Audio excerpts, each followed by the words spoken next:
Muitíssimo boa noite, caros ouvintes da Rádio Café. Estamos aqui para mais um programa. Hoje é sexta-feira, 29 de agosto de 2025. Está no ar a sua Rádio Café, o seu espaço para despertar. Estamos começando hoje aqui, sexta-feira, dia de Happy Hour. Não esquece de assinar a gente lá no YouTube, @LeonardoDias_RC. E também lá em oeditorial.com você assina a nossa newsletter e fica ligado no nosso programa. Vamos começar com as notícias de economia e olha só. Mercado em alta, governo em colapso fiscal. Enquanto empresas crescem, estatais acumulam déficit recorde e inflação segue solta. Boa noite para o Brasil que trabalha, investe e ainda acredita em criar riqueza apesar do desgoverno. Enquanto o mercado livre brasileiro tenta respirar e crescer, enfrentando dólar alto, inflação americana e sandices presidenciais diárias, o governo Lula vai de mal a pior, acumulando déficits recordes nas estatais e criando reciprocidades tarifárias contra Trump, que vão afundar ainda mais a nossa economia. É o que vamos ver agora no primeiro bloco da Rádio Café de hoje. Vamos começar pelo câmbio. O dólar abriu hoje em alta de 0,29%, chegando a 5,42. Sabe por quê? O núcleo do índice PCE de inflação dos Estados Unidos subiu 0,3% em julho, mantendo-se em 2,9% ao ano. Em linha com o esperado, mas ainda alto demais para tranquilizar o Federal Reserve. Enquanto isso, o que faz o nosso presidente? Autoriza o Itamaraty a abrir processo de reciprocidade contra as tarifas americanas. Genial, não? Vamos brigar com Trump justo agora que vamos precisar de investimento estrangeiro. Mas olha que interessante.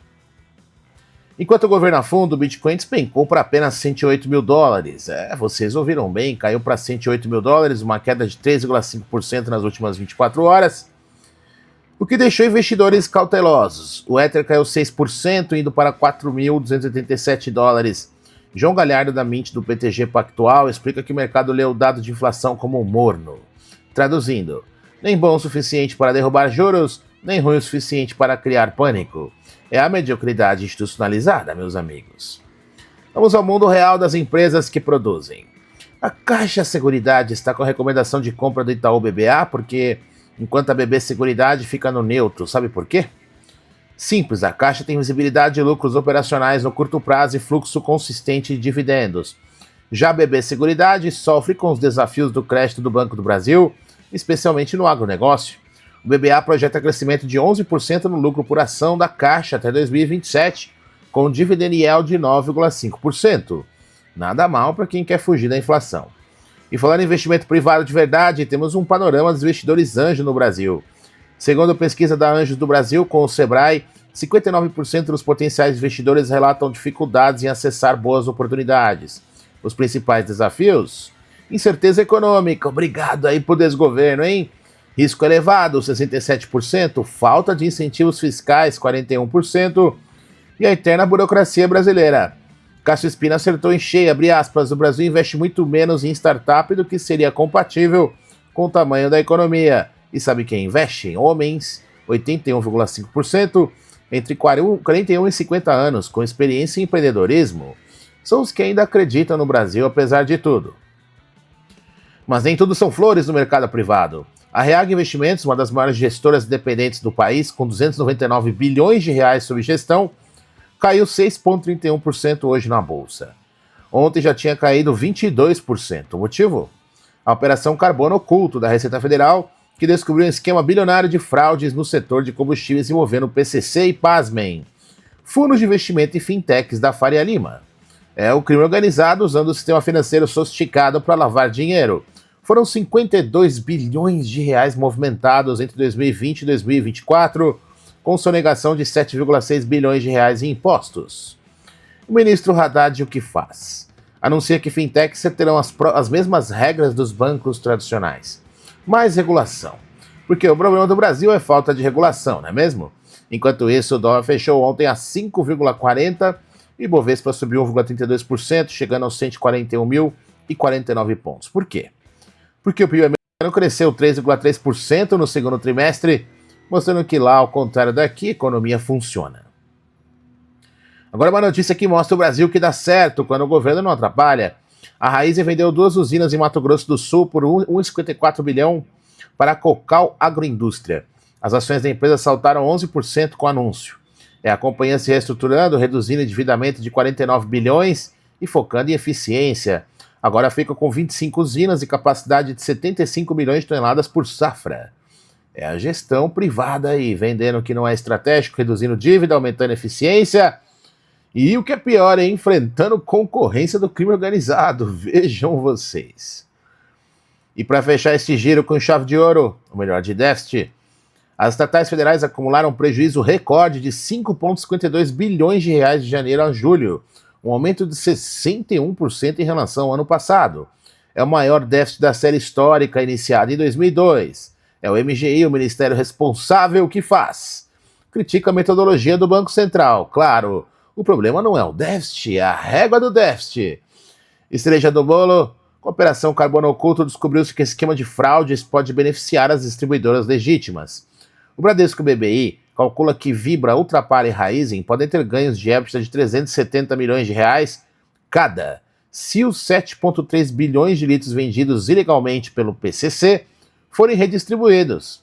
Potencial de valorização, 24% para Raízen, 10% para Vibra, 12% para Ultrapar. Ou seja, combater o crime compensa, mas só quando o governo quer. Vejam vocês, hein? Meus amigos, vamos ouvir agora High Tide or Low Tide, de Ben Harper e Jack Johnson.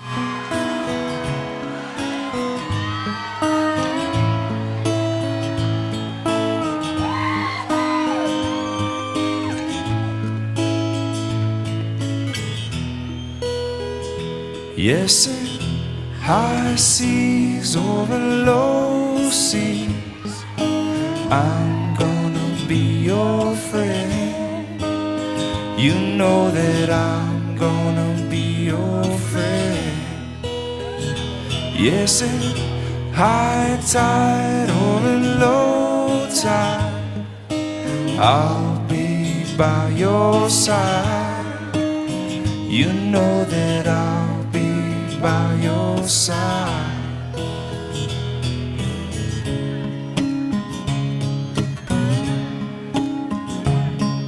Well, I heard her praying, praying, praying. I said I heard my mother. Well, I heard her praying. Vamos falar da economia desgovernada. O déficit bate recorde em julho. Lula quebra Brasil com 66 bilhões negativos, enquanto provoca o Trump. Vamos ao que realmente importa, os números que a mídia esquerdista tenta esconder. Enquanto Lula fala em paz e amor numa mão e autoriza a reciprocidade comercial contra Trump na outra, o Brasil despenca no maior déficit primário da história, 66,6, olha que número sugestivo, hein? Bilhões só em julho. É o segundo maior rombo desde 2001, um aumento de 212% em relação ao ano passado.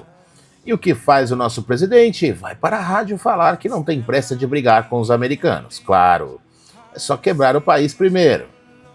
Vejam os números que o PT não quer que vocês saibam. A dívida pública brasileira saltou para 77,6% do PIB em julho, o equivalente a 9,6 trilhões.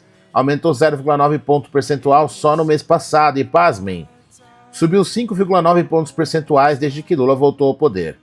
Os juros da dívida consumiram 109 bilhões em julho, ante 80 bilhões no mesmo período do ano passado. Uma alta de 28,9 bilhões que se deve ao crescimento do estoque do endividamento público e alta da taxa Selic. Traduzindo, Lula gasta mais, deve mais, paga mais juros. É a matemática da esquerda, onde 2 mais 2 é igual a quebradeira.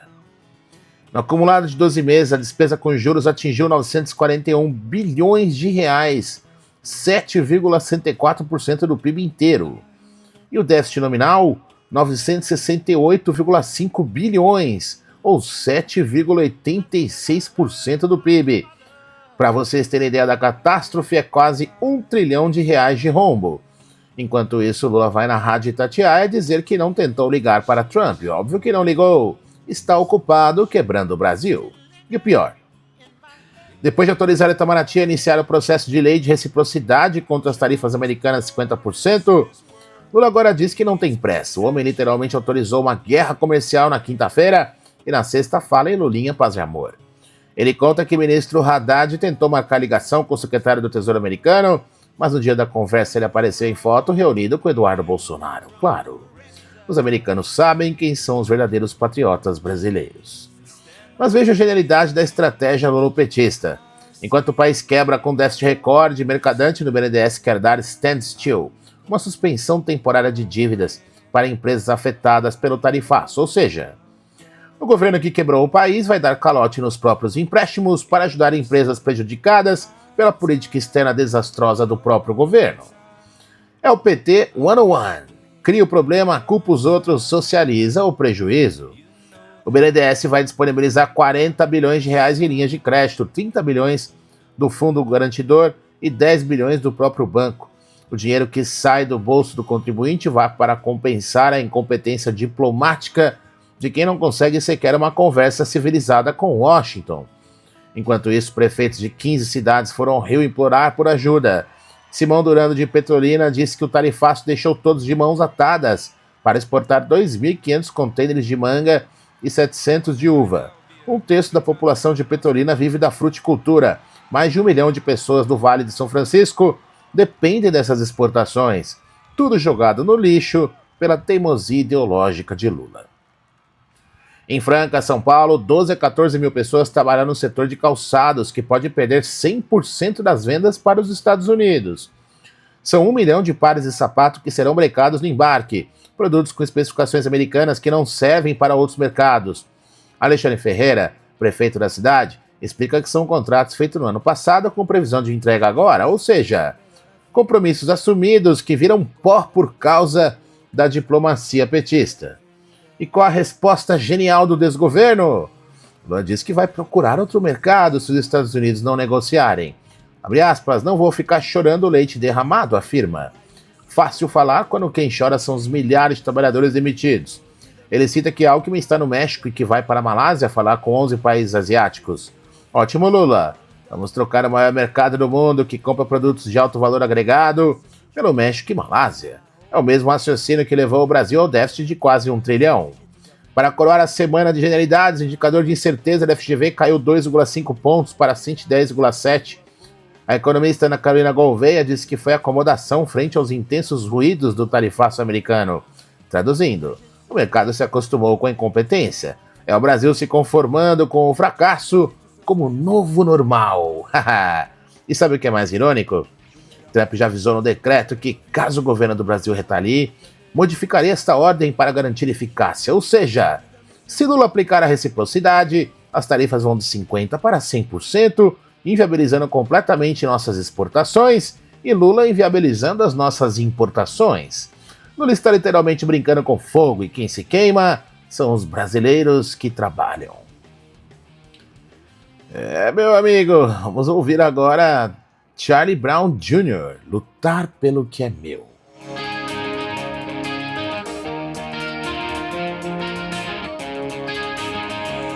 A gente passa a entender melhor a vida quando encontra o verdadeiro amor. Cada escolha uma renúncia, isso é a vida. Estou lutando pra me recompor. De qualquer jeito seu sorriso vai ser meu raio de sol. De qualquer jeito seu sorriso vai ser meu raio de sol. O melhor presente Deus me deu. A vida me ensinou a lutar pelo que é meu. O melhor presente Deus me deu. A vida me ensinou a lutar pelo que é meu. Então deixa eu te beijar até você sentir vontade. Estamos de volta e olha só. O agro brasileiro resiste enquanto o Vietnã avança. O café vietnamita cresce 20% globalmente. O agro nacional luta contra a burocracia e tarifaço. Vamos ao que realmente alimenta o Brasil e o mundo, nosso agro. Mas antes de falar do nosso gigante que produz 40 mil toneladas de carne de frango por dia, vamos começar com uma lição de casa mal feita. Enquanto o governo Lula briga com Trump e quebra o país, o Vietnã mostra como se faz. Exportações de café cresceram 20% em 2025, atingindo 3,6 bilhões de dólares nos primeiros 7 meses do ano. Os vietnamitas dominam 40% do mercado global de café robusta e estão expandindo para processamento profundo, enquanto o nosso governo cuida de reciprocidade tarifária. Por que falar do Vietnã? Simples. Eles mostram o que acontece quando um país tem estratégia comercial séria. Os preços globais do café subiram 40% em 2024 por causa de mudanças climáticas que reduziram a produção no Brasil, Colômbia e Indonésia. O que fizeram os vietnamitas? Investiram pesado em processamento. Café torrado, instantâneo e especial, que hoje representam de 12% a 15% das exportações deles, contra 30% a 40% no Brasil e Colômbia. Nguyen Nam Hai, presidente da Associação Vietnamita, disse que o mercado internacional nunca foi tão favorável. Enquanto isso, Lula inaugura centro da Selem em Minas Gerais, 314 milhões para produzir combustível de aviação a partir de 2028. 4 anos para começar a produzir. Mas nosso agro é gigante, mesmo com o governo atrapalhando. A Impaz e a Marja anunciaram um joint venture de 7,5 bilhões para 3 usinas de etanol de milho no Mato Grosso. A primeira em Rondonópolis a processar 2 milhões de toneladas de milho por ano. Paulo Mesquita da Risa, gestora 16 bilhões, conta que tem produtores que compraram fazenda de R$1 bilhão na semana passada. A maioria do agronegócio brasileiro está bastante tranquila, segundo ele. Isso é o Brasil real funcionando, apesar do desgoverno. O Brasil não brinca quando o assunto é proteína. Processamos 20 milhões de frangos por dia, 40 mil toneladas de carne, são 15 milhões de toneladas por ano. Somos o maior exportador mundial, vendendo quase 5 milhões de toneladas externamente em 2025, superando Estados Unidos e União Europeia somados. Antônio Cabreira, ex-ministro da Agricultura, profetiza, abre aspas, nos próximos 2 anos, frango será a carne mais consumida do mundo, é proteína sem restrição religiosa, usa pouca terra e não encontra barreiras de consumo. Na cooperativa Lar no Paraná já fazem inspeção com inteligência artificial. 500 mil frangos abatidos por dia com controle de qualidade automatizado. O resultado? 10 bilhões de dólares de receita anual só com frango. Isso é eficiência. Mas nem tudo são flores no campo. Marfrig e Minerva estão brigando por um negócio no Uruguai. O contrato de 7 bilhões assinado em 2023 virou disputa judicial. A Marfrig diz que a Minerva não cumpriu condições, a Minerva rebate, dizendo que o contrato continua vigente. Enquanto isso, a Minerva contesta no CAD a fusão Marfrig-BRF, alegando concentração excessiva. É o mercado se autorregulando, enquanto o governo se preocupa com outras coisas. Falando em burocracia, o deputado Alceu Moreira apresentou o projeto transferindo o controle de javalis do IBAMA para estados e municípios. Por quê? Porque javalis causam 500 milhões de reais de prejuízos anuais na agricultura. Em 2024 foram abatidos 500 mil, mas a população continua crescendo. Em 2025 será necessário abater mais de 1 milhão de javalis. O projeto autoriza a comercialização da carne, criação de fundos e incentivos. É a descentralização que funciona. Tem também a questão da moratória da soja, que o CAD suspendeu por suspeita de cartel, mas a Justiça Federal derrubou o pedido da Abiov. São 19 anos de acordo entre ONGs, governo e setor privado para não comercializar soja de áreas desmatadas na Amazônia após 2008. Interesses trilionários em jogo. E a quinta grande contradição. Enquanto vietnamitas crescem 20% exportando café sem ideologia, quer dizer, sem ideologia naquelas, né? O Vietnã é comunista, mas tudo bem. O nosso enviado especial da COP30, Marcelo Berrar, anunciou o Fundo de Florestas Tropicais de 125 milhões para recompensar países que preservam. R$ 48,00 por hectare de floresta conservada, mais 20% direto para comunidades tradicionais. É o Brasil vendendo suas florestas em nome do clima, enquanto o Vietnã vende café em nome do crescimento. E o pior, os vetos presidenciais à lei de licenciamento ambiental. Lula sancionou a lei, mas vetou 63 dispositivos importantes, deixando 97% dos produtores com CAR pendente de análise em insegurança jurídica total. Apenas 3% dos CARs foram analisados no Brasil. Resultado: o mercado no oeste do Paraná não consegue renovar licenças, o banco exige comprovação extra, a cooperativa tem que ficar fazendo vários pagamentos. Meus amigos, é esse que é o Brasil. Temos o maior rebanho, a maior produção de soja, milho, frango, mas nosso desgoverno prefere discutir reciprocidade com Trump a facilitar a vida de quem produz. Enquanto o Vietnã cresce 20% vendendo café para o mundo, nossos produtores esperam há anos pela análise de cadastros ambientais. É o Brasil que dá certo lutando contra o Brasil que atrapalha. Meus caros, vamos ouvir agora a Refazenda de um trio nordestino.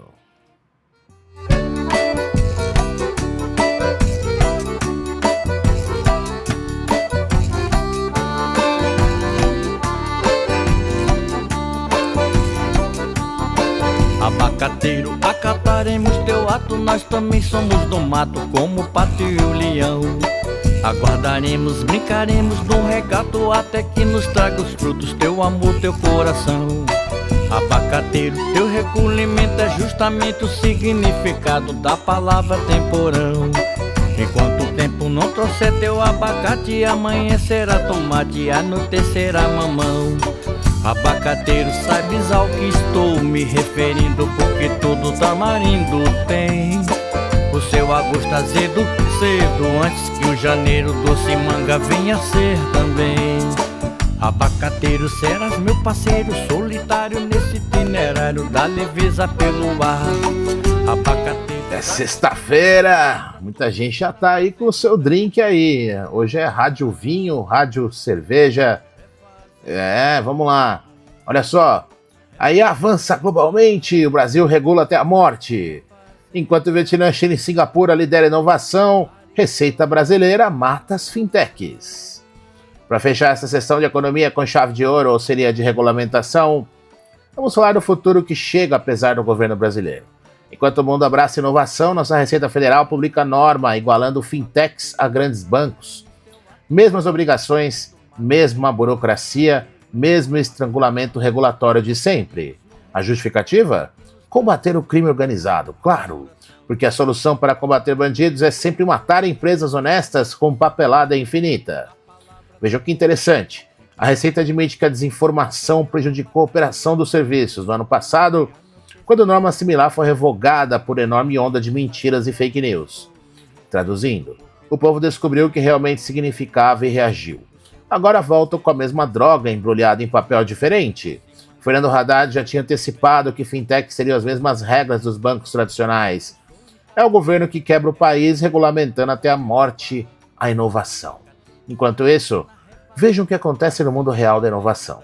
No Vietnã, como a gente acabou de contar, além do café, eles estão criando uma lei para regular exchanges de criptomoedas, que entra em vigor em janeiro de 2026.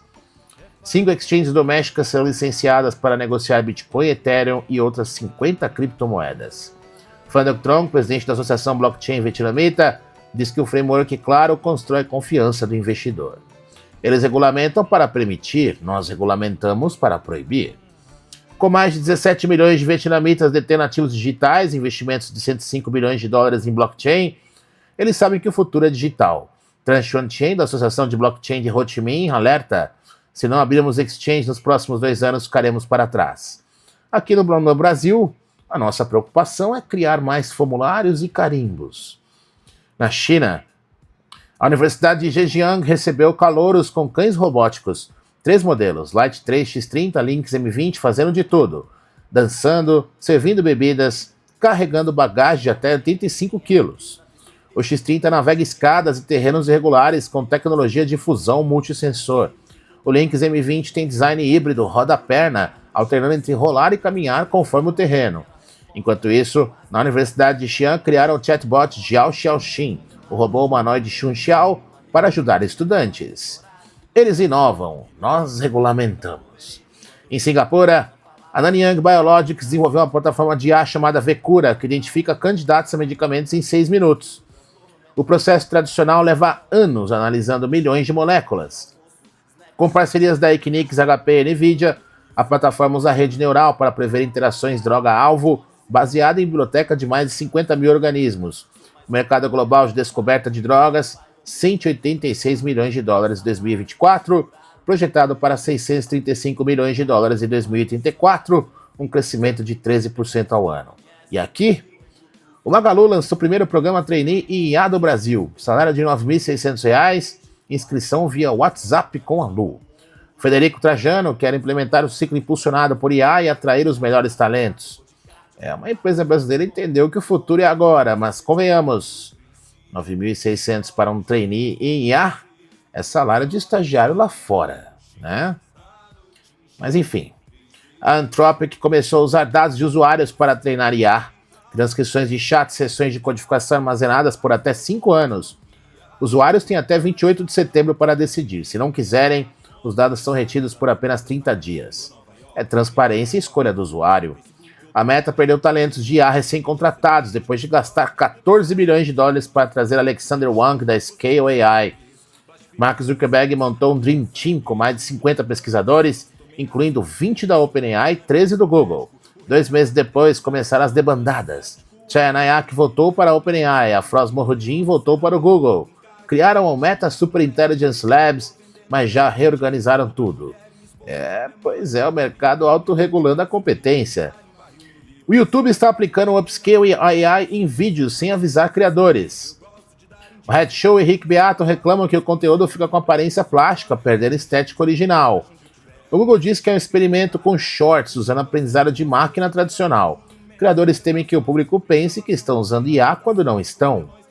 E olha só, e tem a Pluvi, startup brasileira que transformou a água da chuva em 10 milhões de litros de água potável no Recife. O sistema Plugol funciona com energia solar sem produtos químicos.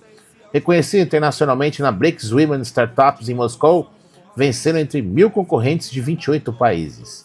A CEO Isabelle Câmara representa o novo Brasil, a mulher inovadora tentando resolver problemas reais.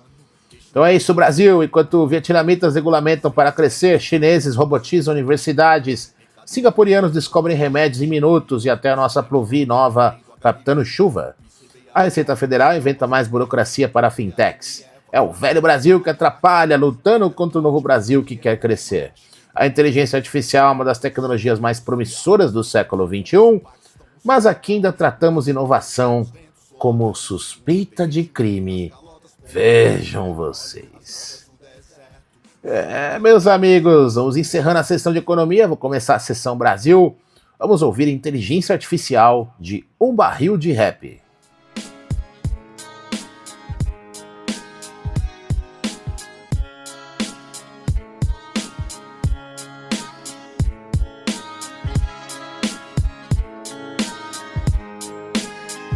Quem é alguém? Quem é o que pra ter certeza a respeito de quem? Quem é quem pra ter certeza a respeito do que? Eu já nem sei o que eu tô fazendo aqui. Eu quero saber o que tá me deixando assim, meu Deus. Se não se importa, quero a resposta. Tô quase na carne viva, embaixo de pele morta. Tolero toneladas de intolerância. Vi numa revista que é melhor ignorar ignorância. Ignorei, quase que não tolerei. Quando vi que a página falava só de lipoaspiração, parei. Cuidado com o pardal. Homens trabalhando na pista, desculpe o transtorno mental. No horário de verão, no horário do rush, no horário de almoço, Snapchat, Candy Crush, um McFlurry e o seu Black... Estamos de volta, vamos começar a sessão Brasil. Deixa eu dar uma olhada aqui. Já temos aí mais de 120 pessoas com a gente. Muito obrigado a todos. Não esqueçam de deixar o seu like e compartilhar a Rádio Café para a posteridade. Vamos à nossa sessão Brasil do nosso programa. Meus amigos, vamos falar de segurança pública. Nossa manchete de hoje fala de 2 PCCs, vamos falar do primeiro deles. O PCC transforma combustível em império bilionário.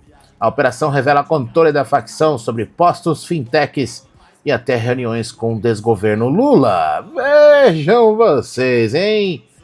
Vamos começar com uma história que parece roteiro de filme, mas é a realidade nua e crua do Brasil. O PCC descobriu que tráfico de drogas é coisa do século passado. Agora o negócio é combustível adulterado, fintech de fachada e, pasmem, até reuniões no Banco Central com Gabriel Galípolo. A Operação Carbono Oculto, deflagrada ontem, é considerada a maior operação contra o crime organizado da história do país. E olha que interessante. 1.400 agentes mobilizados, 350 alvos, 52 bilhões de reais movimentados entre 2020 e 2024. Mas o impressionante não são os números. É descobrir que enquanto o governo Lula fala em combater o crime, representantes das empresas investigadas tomavam cafezinho com ministros em Brasília. Vamos começar pelo começo. O PCC montou um esquema que vai desde a importação irregular de metanol pelo Porto de Paranaguá até a adulteração na bomba do posto. Os promotores do Ministério Público de São Paulo descobriram que o Brasil virou um paraíso fiscal, graças a fintechs que ofereceram um serviço de conta-bolsão, um instrumento que concentra em uma única conta o dinheiro de vários clientes dificultando bloqueios judiciais. Como disse o promotor João Paulo Gabriel, abre aspas, quando você cria um vácuo no Estado, você permite a criação de um paraíso fiscal dentro do Estado brasileiro. E aqui entra a parte mais saborosa da história. A Reag Investimentos, uma das gestoras investigadas na operação, teve reuniões com ninguém menos que Gabriel Galípolo, presidente do Banco Central, em agosto deste ano. Isso mesmo, apenas 2 semanas. João Carlos Falpo Mansur, presidente do Conselho de Administração da empresa, sentou com Galípolo para tratar de assuntos institucionais. Que assuntos seriam esses? Bom, segundo os investigadores, Mansur teria estruturado fundos de investimentos usados para lavar dinheiro do esquema. E não para por aí. Alexandre Padilha, atual ministro da Saúde, quando era secretário de Relações Institucionais, também recebeu representantes da Reag em novembro de 2024, a desculpa, o encontro preparatório para a vinda do presidente chinês Xi Jinping ao Brasil, claro, porque toda reunião sobre mineração com a China precisa de uma gestora investigada por lavagem de dinheiro, não é mesmo? O esquema funcionava assim. O PCC controlava toda a cadeia, fazendas de cana, usinas, refinarias, distribuidoras, transportadoras e mais de 1.000 postos de combustível. Eles importavam metanol irregularmente, que deveria ir para empresas químicas, mas era desviado para adulterar combustível. A Agência Nacional do Petróleo permite no máximo 0,5% de metanol no combustível. Sabe quantos postos do PCC colocavam? Até 90%. Seu carro quebrando? Agradeça ao crime organizado e à incompetência do governo em fiscalizar. A fintech BK Bank funcionava como banco paralelo do esquema, movimentando 46 bilhões de reais. Entre 2022 e 2023, foram mais de 10,9 mil depósitos em espécie, totalizando 61 milhões de reais. Uma fintech recebendo dinheiro vivo? Nada suspeito. E o governo? O secretário da Receita Federal, Robson Barreirinhas, descobriu agora que o crime organizado está passando por um processo de bancarização. Sério? Em 2025 vocês descobriram isso? Enquanto isso, a Febraban soltou a nota, dizendo que a operação é um marco decisivo. Marco decisivo seria não deixar chegar a esse ponto. O mais irônico é que Tarcísio de Freitas comemorou também a operação. O governador disse que tudo começou quando ele mencionou em maio de 2024 que o PCC controlava 1.100 postos. E é verdade, olha só, se você voltar na Rádio Café, lá para maio de 2024, você vai ver que a gente falou em vários programas dessa notícia aqui. Bom, Tarcísio, você descobriu que a Rádio Café já falava. E o que foi feito desde então? Esperaram o esquema movimentar mais alguns bilhões.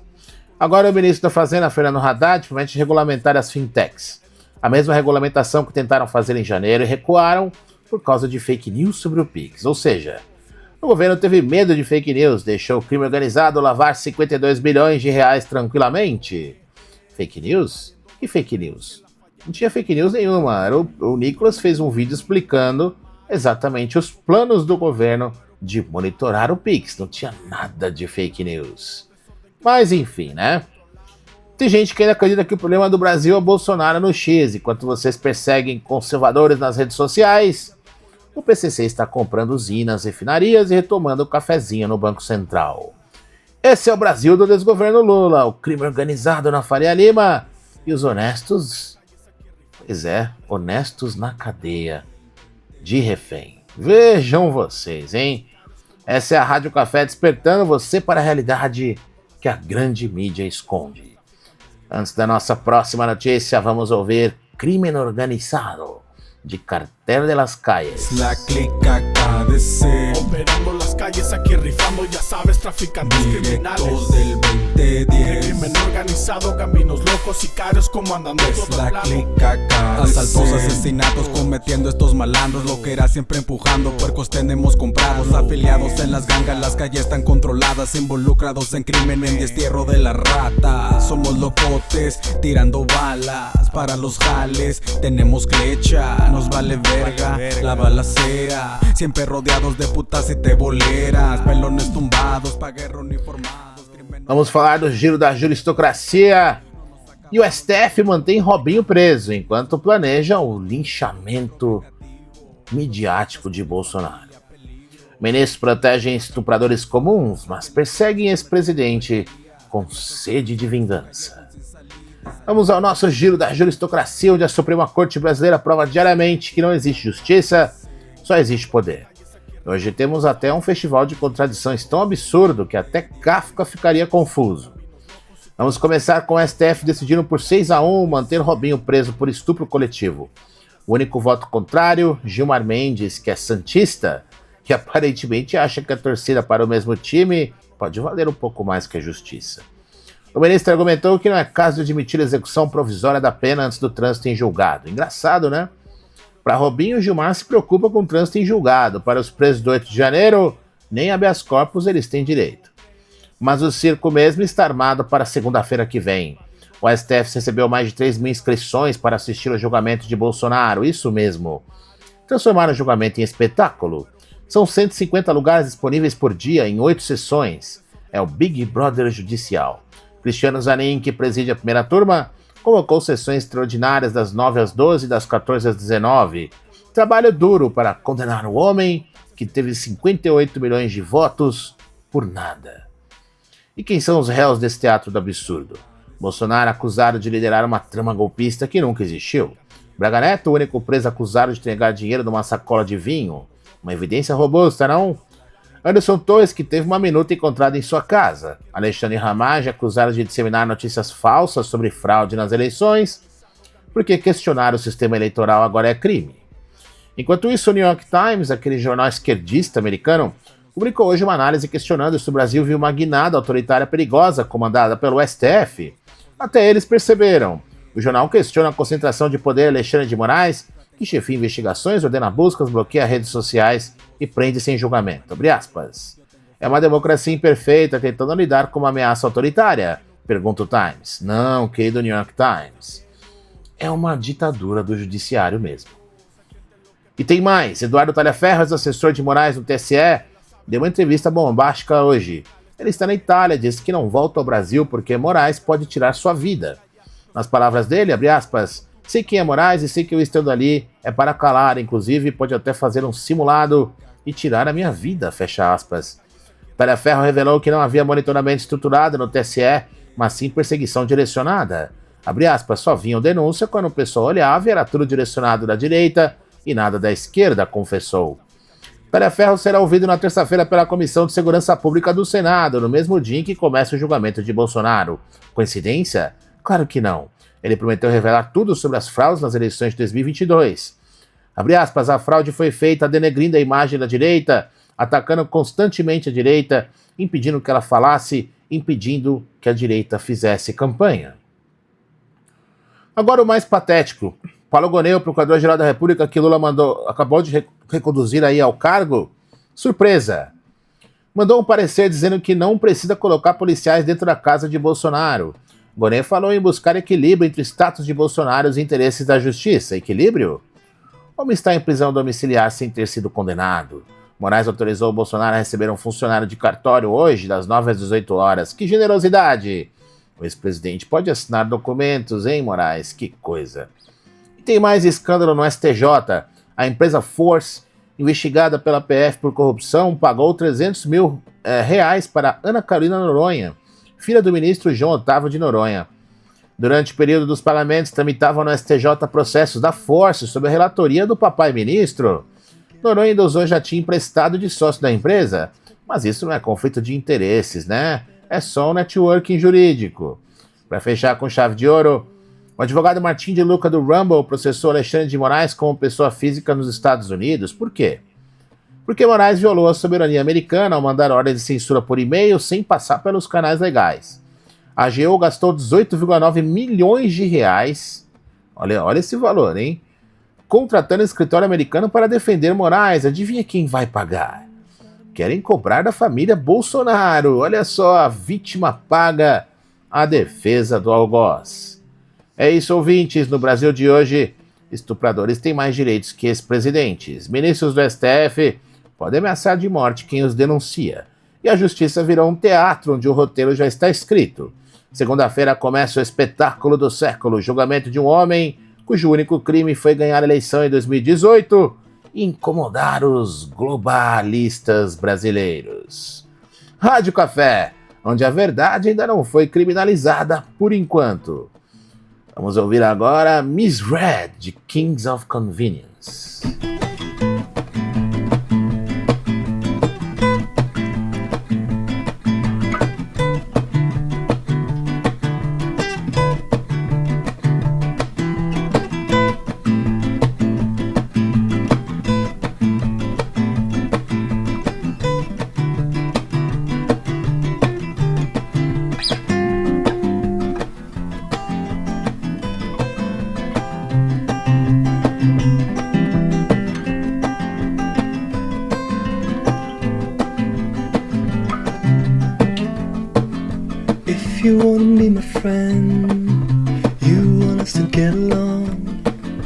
Please do not expect me to wrap it up and keep it there. The observation I'm doing could easily be understood by cynical demeanor, but one of us misread. What do you know? It happened again.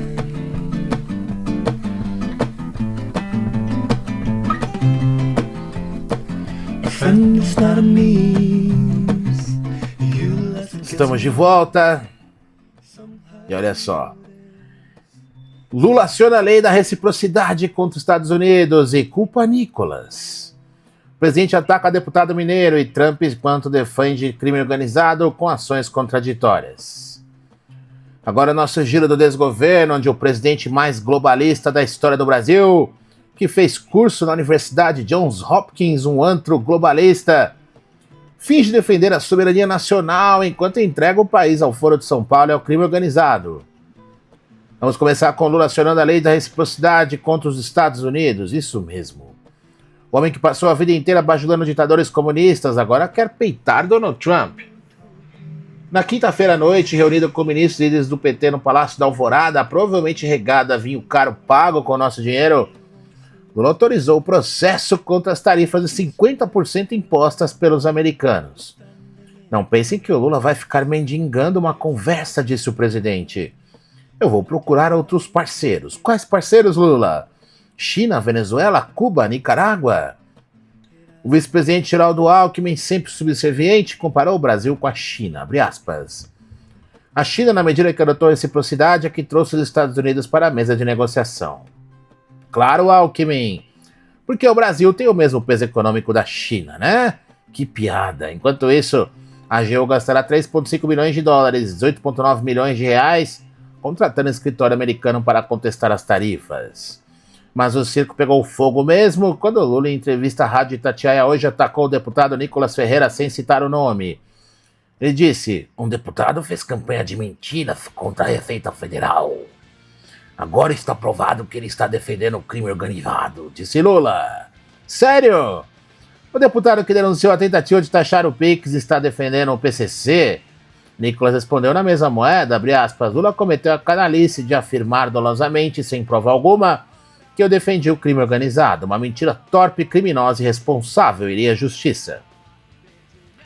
A verdade é que Lula está desesperada porque a operação contra o PCC mostrou que as fintechs usadas pelo crime organizado só prosperaram porque o governo recuou da fiscalização após as denúncias sobre o PIX. Ou seja, o governo teve medo de fake news e deixou o PCC lavar 52 bilhões. Fake news que é o que eles dizem, né? Não tinha nada de fake no vídeo do Nicolas. E agora ele culpa quem denunciou a tentativa de espionar as transações dos brasileiros honestos. E tem mais pérolas do nosso presidente filósofo. Sobre Bolsonaro, Lula disse que ele está sendo julgado pela bobagem que fez. Bobagem? Abre aspas, não somos nós que estamos processando o ex-presidente. A bobagem que ele fez, que está resultando em um processo, declarou em Contagem, em Minas Gerais.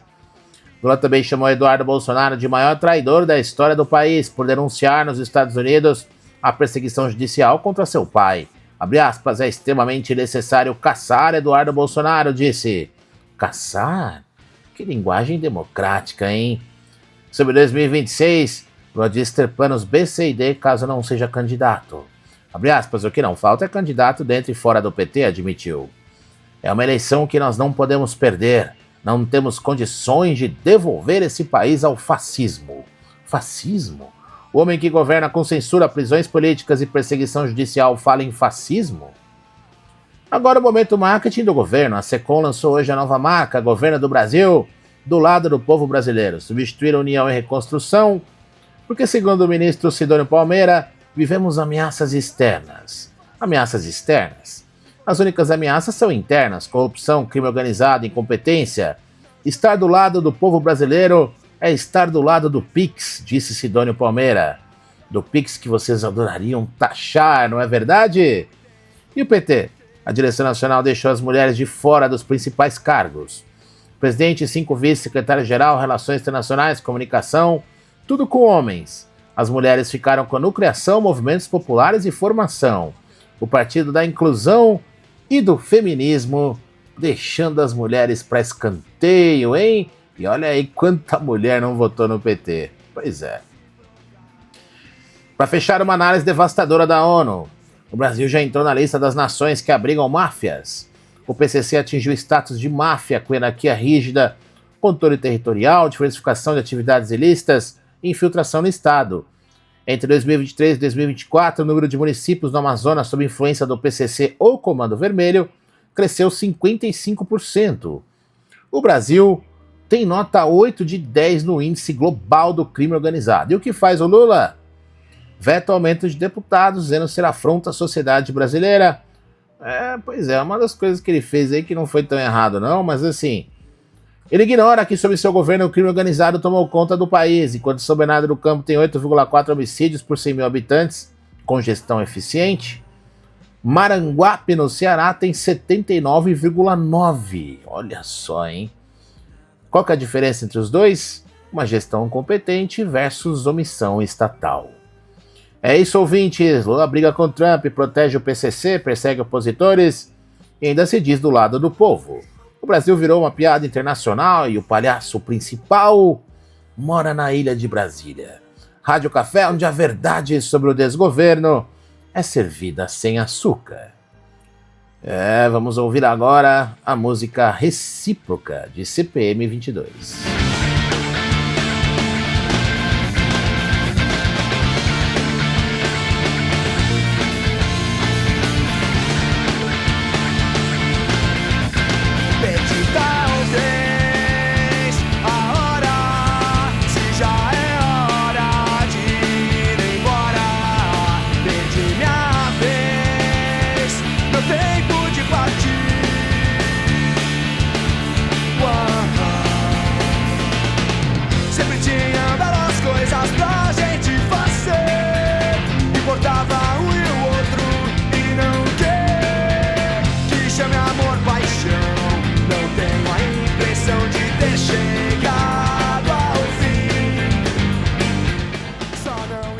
Estamos de volta e olha só. Congresso covarde recua da PEC contra a tirania do STF. O PL abandona o protagonismo enquanto o MST invade terras e dentista especializado em harmonização vira senadora. O nosso giro do Legislativo, onde o Congresso, sempre tem ONG no meio do Congresso, vale lembrar, hein? Mostra aí toda a sua covardia diante da ditadura do Judiciário. A grande notícia é o recuo patético do PL, patético naquelas, né? Na verdade, estratégico, da chamada PEC da blindagem. Sóstenes Cavalcante, líder do partido na Câmara, jogou a toalha. Não vamos aceitar que usem o PL como bode expiatório, não seremos mais protagonistas. Traduzindo, não querem saber. A PEC que limitaria os poderes ditatoriais do STF foi abandonada porque o pessoal do Centrão queria os benefícios, mas não querem desgaste político. Abre aspas, o Sóstenes confessou. Todos querem os benefícios, mas não querem arcar com o ônus. E o que fez essa PEC morrer? Ministros do STF atuando nos bastidores. Isso mesmo. Os togados fizeram lobby intenso contra a proposta, ligando para deputados e líderes partidários. Gilmar Mendes, o decano, disse temer que um juiz de Cabrobó ou Diamantino pudesse dar ordem de prisão contra parlamentares. Mas o STF prendendo um deputado sem crime é democrático, né? O medo tem nome, risco Sérgio Moro. Os parlamentares temem ficar na mão de juízes de primeira instância que sejam seus inimigos. Ninguém quer ficar na mão de um juiz que é inimigo seu, disse uma fonte. Mas ficar na mão de Alexandre de Moraes, que é inimigo de todos, aí tudo bem? Enquanto isso, o herói Nicolas Ferreira aí enfrenta Lula de frente. Aí tá querendo fazer ali o papel de herói contra o vilão, é claro. O presidente, em entrevista à Rádio Itatiaia, acusou um deputado de defender o crime organizado por ter criticado o monitoramento do Pix. Nicolas respondeu com classe. Lula cometeu a canalice de afirmar dolosamente, sem prova alguma, que eu defendi o crime organizado. Uma mentira torpe, criminosa e irresponsável iria à justiça. A cereja do bolo. O vídeo do Nicolas foi sobre o Pix. Foi o terceiro mais visto do mundo em 24 horas. Mais de 9 milhões de curtidas. Enquanto isso, a Receita Federal admite que recuou da fiscalização das fintechs por causa dessas, entre muitas aspas, fake news. Leia-se, verdades inconvenientes que Nicolas expôs. Agora prepare-se para rir. Paulo Gonet, o procurador-geral da República que denunciou Bolsonaro, foi conduzido por Lula e enfrentará resistência no Senado. Carlos Portinho, líder do PL, disse: não será apoiado, diminuiu o MP, incentiva perseguições políticas, não se posiciona contra a censura. Damares Alves completou, abre aspas, nossa tristeza com ele não é só por causa do Bolsonaro, é pela condenação de pessoas inocentes do 8 de janeiro. E tem mais bizarrices no Congresso. Valdemar Costa Neto já avisou aí que quer Carlos Bolsonaro candidato ao Senado por Santa Catarina, contrariando Michele Bolsonaro, que apoia Caroline Detoni. Abre aspas, a Carol é muito querida, ela volta para a deputada federal, disse Valdemar. Caroline respondeu, não pretendo recuar. Uma guerra no PL. Mas a pérola do dia, Roberta Cioli, cirurgiã dentista especializada em harmonização facial e referência em lipo de papada, assumirá uma cadeira no Senado. Ela vai substituir Messias de Jesus, que virou conselheiro vitalício do TCE de Roraima. Em suas redes, ela compartilha vídeos sobre embelezamento facial. É o Senado virando consultório de estética. Enquanto isso, o deputado Biratan Sanderson denuncia invasão do MST em fazenda no Rio Grande do Sul. A fazenda Barcelos, em Viamão, foi invadida em protesto contra o Banco do Brasil. O Ministério de Paulo Teixeira do MST, ou melhor, do Desenvolvimento Agrário, pode ter sido conivente, abre aspas, se o governo federal endossa invasão ilegal, estamos diante de fato gravíssimo, disse Sanderson. Para finalizar, duas notinhas. A Câmara aprovou o projeto contra golpes com chips pré-pagos, finalmente algo útil. E o deputado Cláudio Branchieri demoliu o novo slogan do governo, abre aspas, do lado do povo brasileiro. Segundo ele, Lula está do lado de sindicalistas pelegos, políticos condenados, bandidos, criminosos, e eu acrescentaria de ONGs, e não do povo trabalhador. É isso, ouvintes, um Congresso que se acovarda, um PL dividido, invasões do MST com apoio do governo e uma dentista de harmonização facial no Senado. Esse é o Congresso brasileiro, totalmente desconectado da realidade e refém das ONGs e do sistema. Essa é a Rádio Café, onde revelamos que no Congresso tem ONG no meio. Isso explica muita coisa. Vamos ouvir agora a música Coward, de Matt Maltese.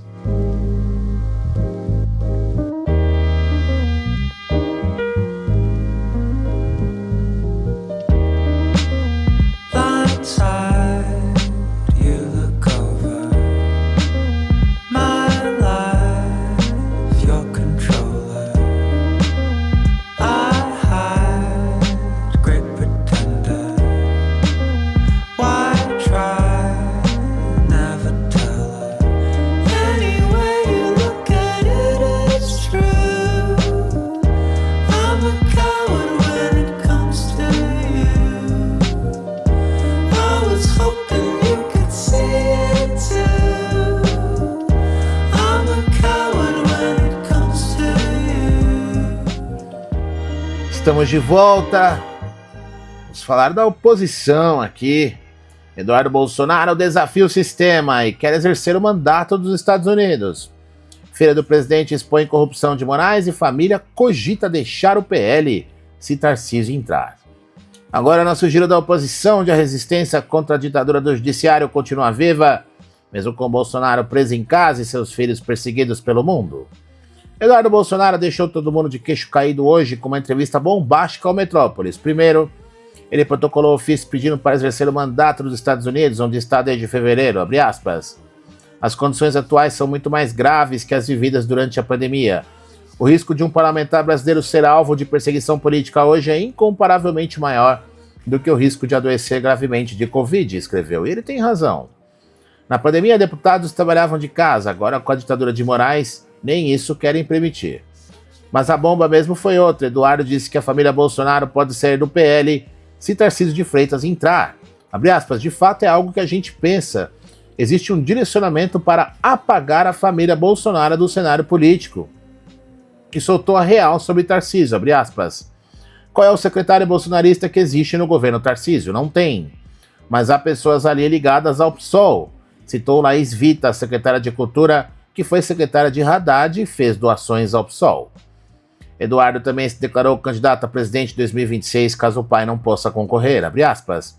Se meu pai não puder, eu gostaria de ser candidato. Sou o deputado mais votado da história, tenho relações diretas com o presidente da Argentina e dos Estados Unidos, consigo representar as pautas da direita. Não parou por aí. Denunciou a vida de luxo de Alexandre de Moraes. Abre aspas, um ministro que ganha 50 mil brutos não consegue usar relógio de 200 mil, 300 mil. Há incompatibilidade sobre o que Moraes veste e usa, os vinhos que toma e o salário dele. Explicou que o escritório do ministro virou o Barsi de Moraes Advogados, no nome da esposa. E é daí que vem o dinheiro. Sobre os vazamentos da PF de conversas privadas com o pai, Eduardo foi direto, abre aspas. A Polícia Federal, como aparelho de Estado político, vazou de propósito para criar constrangimento e cortina de fumaça. As mensagens mostravam Eduardo xingando Bolsonaro, mas ele explicou, abre aspas, entre nós não tem frescura. Eu estava dando uma sacolejada nele, uns tapas na cara do Rocky Balboa. E sobre Trump, Eduardo sugeriu que o Brasil mande uma delegação para Washington e fique esperando a agenda como fez o Japão. Abre aspas, o Trump está sendo muito cordial com Lula. Colocou na carta os pontos, perseguição contra Bolsonaro, regulamentação das redes sociais e questões comerciais. E Lula fica pensando, será que o Trump vai puxar minha orelha? Enquanto isso, Paulo Gonê, o procurador-geral reconduzido por Lula, se manifestou contra policiais dentro da casa de Bolsonaro. Disse que a prisão domiciliar já é suficiente. Claro, o Gonê está jogando para a plateia antes da sabatina no Senado, onde enfrentará a resistência da oposição. Carlos Potinho já avisou que não será apoiado. Incentiva perseguições políticas. Damares também criticou. A deputada comunista Erika Hilton do PSOL atacou Eduardo, chamando de verme parasita e tênia disfarçada de humano. E disse ainda que ele nunca mais abraçará o pai. Caramba, como a esquerda é cheia de ódio, hein? E olha só, é o ódio de quem sabe que está do lado errado da história. E Lula, em entrevista hoje, disse que não assistirá ao julgamento de Bolsonaro. Abre aspas, tenho coisa melhor para fazer, atacou Tarcísio. Ele atacou Tarcísio dizendo o seguinte, olha só. Abre aspas, sem Bolsonaro, Tarcísio não é nada. Chamou Zema de falso humilde e repetiu que Eduardo é o maior traidor da história do país que denunciar a perseguição dos Estados Unidos. Por denunciar, né? Traidor é quem entrega o país ao crime organizado. A defesa de Felipe Martins, preso e torturado por meses, comprovou fraude no sistema migratório dos Estados Unidos para incriminá-lo. O advogado Jeffrey Schickini tem provas de adulteração em 2024, quando Martins estava preso. O diretor do presídio confirmou que a cela não tinha iluminação. Tortura reconhecida internacionalmente. E a Veja trouxe os bastidores do STF antes do julgamento. Moraes determinou o monitoramento 24 horas na casa de Bolsonaro. O ministro que dizia em 2022 que os militares nunca apoiariam um golpe agora está paranoico. Fux é o único que demonstra desconforto com as acusações exageradas. Os alienígenas que Bolsonaro tentou impedir de julgar por parcialidade foram mantidos. Então é isso, ouvintes. A família Bolsonaro resiste. Eduardo dos Estados Unidos denunciando a corrupção de Moraes. O pai em prisão domiciliar ilegal. Julgamento farsa na segunda-feira. A verdade deve prevalecer. Não existe eleição de verdade sem Bolsonaro. O teatro das tesouras do centrão globalista não nos engana. Essa é a Rádio Café, o espaço para despertar. E hoje despertamos para a realidade. A resistência continua e 2026 será nosso. Vamos ouvir Minha Alma, a paz que eu não quero, na versão de Maria Rita. A minha alma tá armada e apontada para a cara do sossego. Pois paz sem voz, não é paz, é medo. Às vezes eu falo com a vida, às vezes ela quem diz qual a paz que eu não quero conservar pra tentar ser feliz. Às vezes eu falo com a vida, às vezes ela quem diz qual a paz que eu não quero conservar pra tentar ser feliz. A minha alma tá armada e apontada para a cara do sossego. Pois paz sem voz, não é paz. Hoje é sexta-feira, 29 de agosto de 2025. Estamos começando a sessão Mundo da Rádio Café. Quero agradecer a presença de todos vocês aí. Não esquece de escrever aí no chat e também de mandar o seu recado aí. A gente quer saber o que você está pensando do nosso programa, é claro. Não esqueça de assinar o nosso canal no YouTube, @LeonardoDias_RC. E claro, lá em oeditorial.com você assina a nossa newsletter. Muito obrigado a todos. Vamos prosseguir por aqui. Olha só. A América Latina se arma contra ditaduras narco-chavistas. Navios americanos cercam a Venezuela enquanto Petro obedece ordens de Maduro no Catatumbo. A Rádio Café abre a sessão internacional de hoje com a América Latina em ebulição. O que temos hoje? Uma região inteira sendo puxada para dois lados. De um, os últimos suspiros de liberdade no continente. Do outro, a tirania narco-chavista tentando sobreviver com a ajuda de presidentes fantoches. Vamos começar pelo óbvio. Enquanto você tomava seu café hoje, 7 navios de guerra americanos, incluindo o submarino nuclear, navegavam rumo ao Caribe venezuelano. O Pentágono fala em combate ao narcotráfico, mas todos sabemos que isso é uma linguagem diplomática para o cerco está fechando Maduro. E o que faz nosso amigo Bigodudo? Corre chorando para a ONU, pedindo socorro ao Antônio Guterres. É muito comum isso, né? Um comunista pedindo a ajuda de um globalista. Ai, senhor secretário-geral, os americanos malvados estão ameaçando nossa soberania. Imagine só. O chefe do cartel de Los Soles, com 50 milhões de dólares na cabeça, pedindo proteção internacional. É como Al Capone ligando para a polícia reclamando de perseguição. Mas o circo venezuelano fica ainda melhor. Donald Trump classificou oficialmente o Trem de Aragua como organização terrorista. Finalmente alguém chama as coisas pelo nome certo. E o que faz Maduro? Convoca 4 milhões e meio de milicianos. 4 milhões e meio. Numa Venezuela onde 8 milhões já fugiram do país e os que ficaram mal têm comida. Deve ser a primeira milícia da história alimentada por Photoshop e esperança revolucionária. Momento mais patético da semana, Gustavo Petro, nosso querido esquerdista colombiano, mandou 25 mil soldados para a fronteira com a Venezuela. Por quê? Porque segundo ele, segundo suas próprias palavras no Twitter, abre aspas, Maduro pediu. O presidente da Colômbia admitindo publicamente que obedece ordens de Caracas. Ernesto Macias, ex-presidente do Congresso colombiano, resumiu perfeitamente, abre aspas, Maduro ordenou e Petro obedeceu. Estamos literalmente nas mãos do cabecia do cartel de Los Soles. E o pior? Petro ainda teve a cara de pau de dizer que nenhum latino-americano que se respeite deve pedir invasão estrangeira. Claro. Melhor ser invadido pela narco-tirania venezuelana, né, Petro? Enquanto isso, a Corte Interamericana de Direitos deu um tapa na cara do regime chavista. Fez uma, hein? Decisão histórica. A Venezuela continua obrigada a respeitar a Convenção Americana desde 77 e a ratificação de Juan Guaidó em 2019 é válida. Traduzindo, Maduro, você pode fugir, mas não pode se esconder da justiça internacional. No Haiti, porque a desgraça latina não tem limite, a situação chegou ao fundo do poço e começou a cavar. A Unicef reporta aumento de 700% no recrutamento forçado de crianças por gangues. 700%. Metade dos membros das gangues haitianas são menores de idade. Os Estados Unidos propõem agora uma força de supressão de gangues com 5.500 soldados, porque a missão queniana fracassou espetacularmente. Em Cuba, 27 horas sem luz em Matanzas, 27 horas. Os cubanos estão tão revoltados que pintaram de preto um cartaz do Dias-Canel. A infraestrutura energética da ilha está colapsando, 6 das 20 usinas térmicas paradas, 36 centrais de geração sem combustível. O PIB caiu 11% em 5 anos. É o socialismo do século XXI funcionando perfeitamente. Todos igualmente no escuro. No Equador, a violência explodiu. 294 menores assassinados no primeiro semestre, aumento de 50% em relação ao ano passado. Na Bolívia, o opositor Luiz Fernando Camacho finalmente sai da prisão após 2 anos de detenção ilegal, enquanto Evo Morales, o eterno caudilho, cria um novo partido chamado Evo Pueblo, porque perdeu o controle do MAS. Olha só o desespero. Henrique Capriles, opositor venezuelano, teve que sair publicamente para dizer que não quer invasão americana. Por quê? Até a oposição está dividida entre os que querem solução negociada e os que já perceberam que com o ditador não se negocia, se remove. E o Henrique Capriles, historicamente, sempre foi considerado ali um membro do Teatro da Tesoura, e parece que com essa ideia aqui se comprova que ele é a oposição controlada.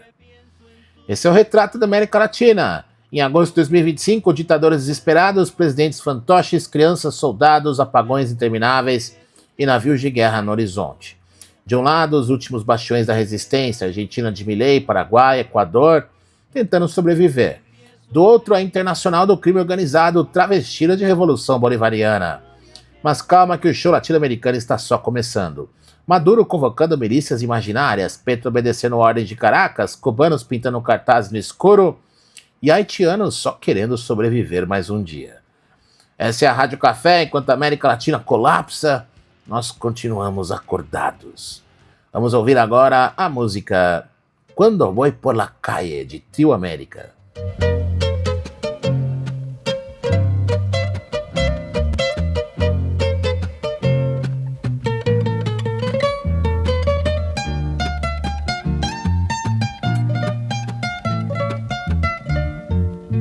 Cuando voy por la calle y me acuerdo de ti, me lleno de alegría, de ganas de vivir.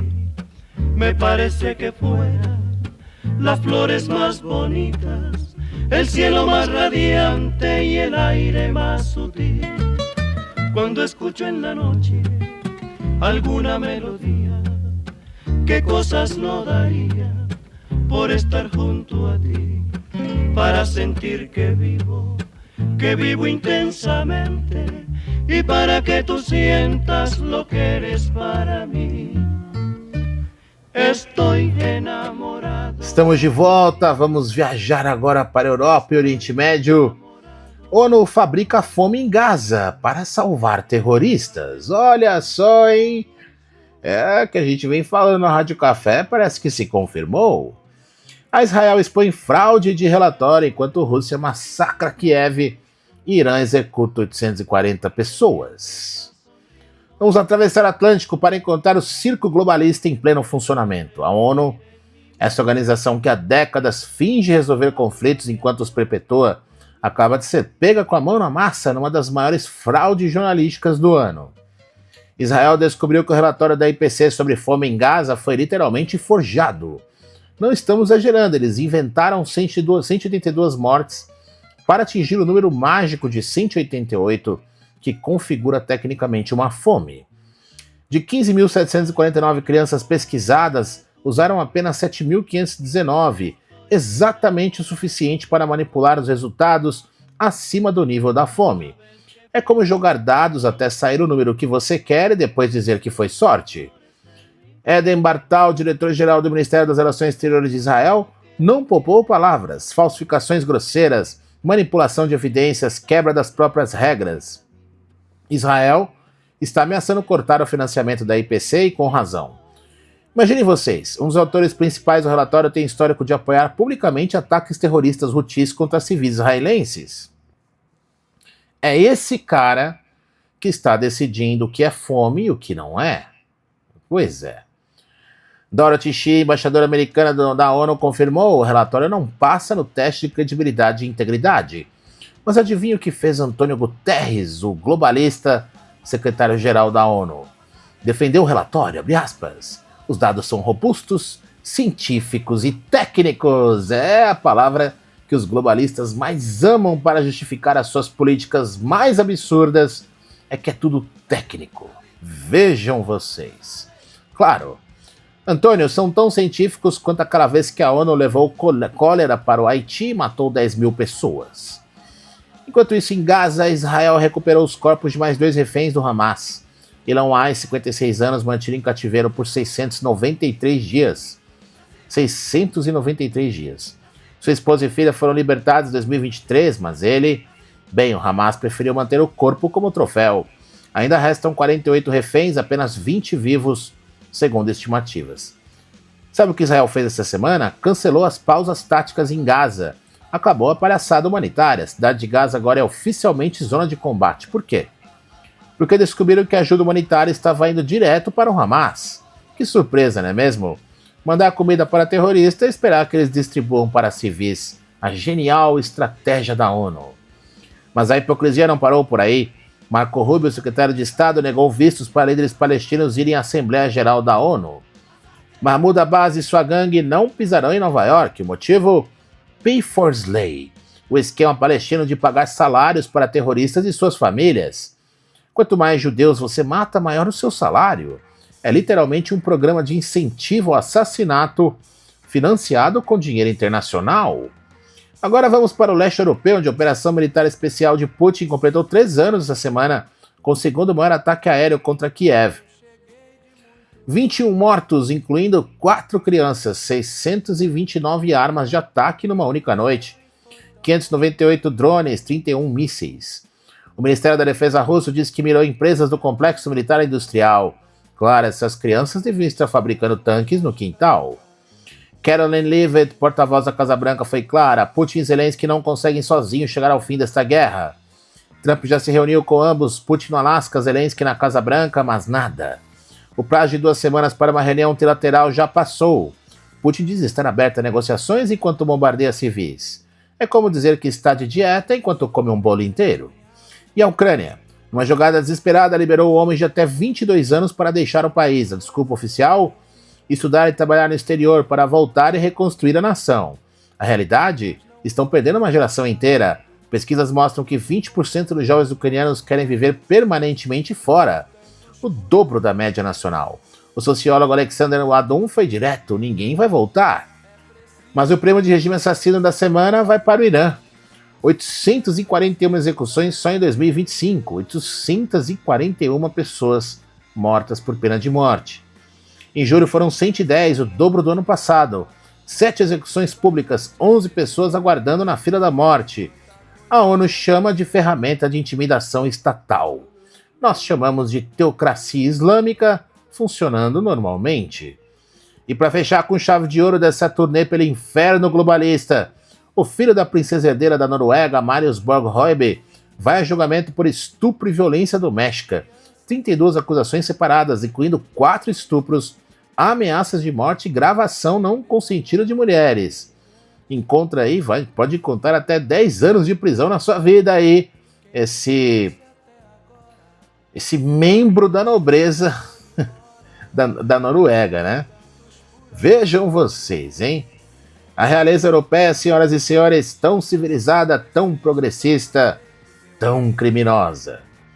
E o George Clooney apareceu no Festival de Veneza com infecção sinusal grave, sinusite, para promover seu novo filme.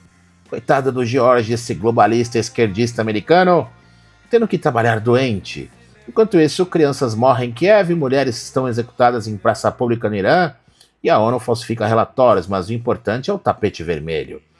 Esse é o mundo em agosto de 2025. A ONU mente para proteger terroristas. A Rússia massacra civis chamando de operação especial. O Irã executa quase 3 pessoas por dia. E a elite global se preocupa com festivais de cinema. Enquanto isso, Israel, o único país decente daquela região maldita, é acusado de causar fome por se defender de terroristas que usam civis como escudos humanos. Vejam vocês, hein? Pois é, vamos ouvir Massacre de Titãs.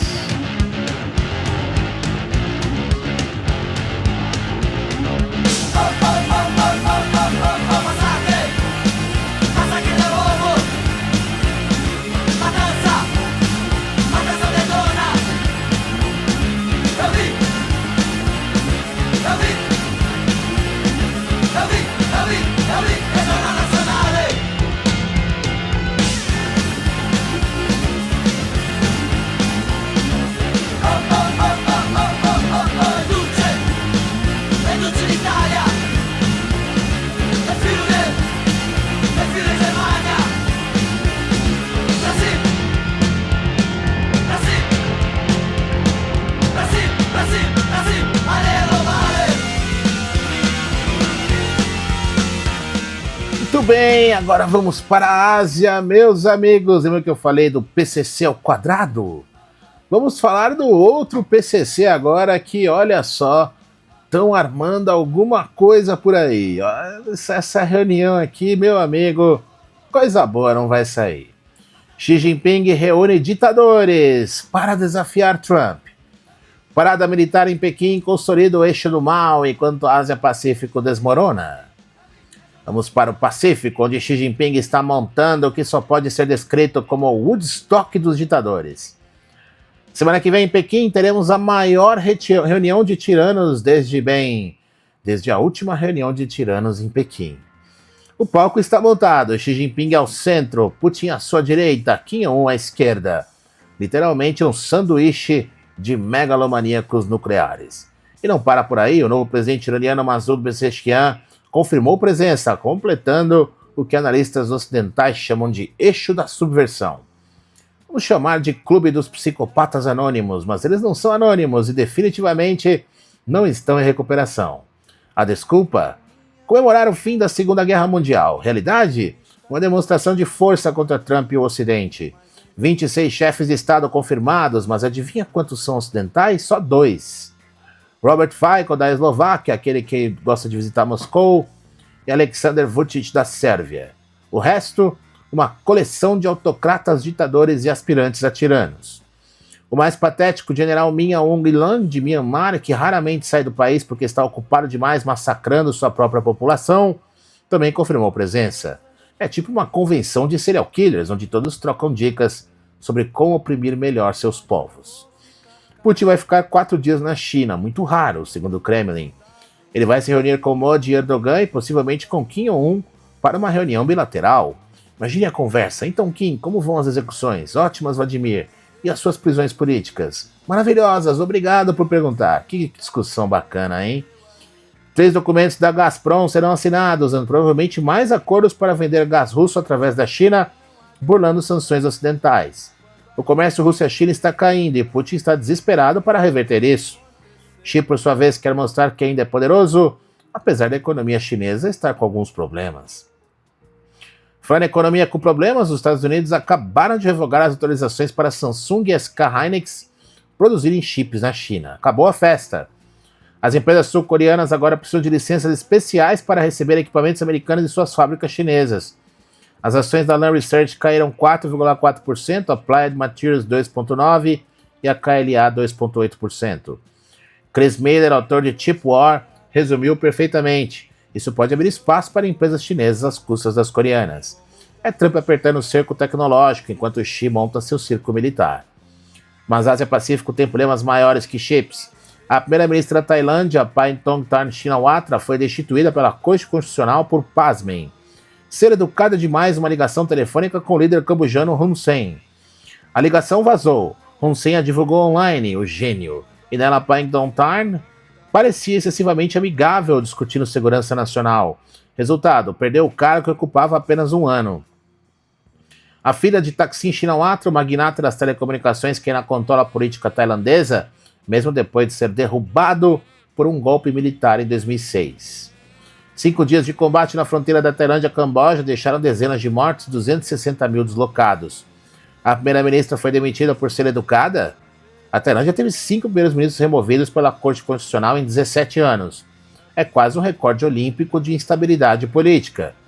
Enquanto isso, a Índia surpreendeu todo mundo com um crescimento de 7,8% no trimestre, o mais rápido de 5 trimestres. Mas calma, não comemorem ainda. Trump acabou de dobrar as tarifas sobre produtos indianos para 50%, como punição por continuarem comprando petróleo russo. Economistas estimam que as tarifas podem cortar de 0,6 a 0,8 pontos percentuais do crescimento indiano. 55% das exportações indianas para os Estados Unidos serão afetadas. 87 bilhões de dólares em risco. Têxteis, couro, produtos químicos, tudo sob ataque tarifário. O Conselho Econômico Indiano, Veananta Nageswaran, tentou minimizar, as tarifas serão de curta duração. Claro, e Putin está aberto a negociações enquanto bombardeia Kiev. A rúpia indiana caiu para a mínima histórica de 88,30 por dólar. As bolsas indianas caminhando para o 2º mês consecutivo de perdas. Para fechar com chave de ouro, o desastre asiático, o voo da Virgin Australia de Bali para Brisbane teve todos os banheiros quebrados no meio do voo. 6 horas de Boeing 737 MAX 8, 3 horas sem banheiros funcionando. A tripulação instruiu passageiros a se aliviarem em garrafas. Uma idosa se urinou em público. O cheiro de urina tomou conta da cabine. A Virgin se desculpou e ofereceu créditos. Desculpe por você ter mijado numa garrafa. Aqui está um desconto para o próximo voo. O Sindicato dos Trabalhadores do Transporte chamou de risco severo para a tripulação e passageiros. Não, sério? Pensei que urinar em garrafas a 30 mil pés fosse perfeitamente normal. Esse é o retrato da Ásia em agosto de 2025. Xi Jinping montando seu clube de ditadores para desafiar Trump. Putin desesperado por acordos comerciais. Kim Jong-un sentado à esquerda de Xi como um cachorrinho obediente. Irã se juntando à festa do mal. Tailândia destituindo o primeiro-ministro por educação excessiva. A Índia cresceram sob ataque tarifário e passageiros urinando em garrafas em voos comerciais. O eixo da subversão vai se reunir em Pequim na semana que vem, enquanto o mundo livre tenta não desmoronar. Samsung e Hynix perdem acesso à tecnologia americana. A Índia sangra sobre tarifas e a Virgin Austrália transforma aviões em banheiros químicos voadores. Mas pelo menos Xi Jinping terá sua parada militar, com dezenas de milhares de soldados marchando na Praça Tiananmen, o mesmo lugar onde massacraram estudantes em 1989. A ironia é tão grossa que você pode cortá-la com uma foice e um martelo. Rádio Café. Enquanto ditadores desfilam, a liberdade resiste. Vamos ouvir agora a música É Preciso Dar um Jeito, meu amigo, de Erasmo Carlos.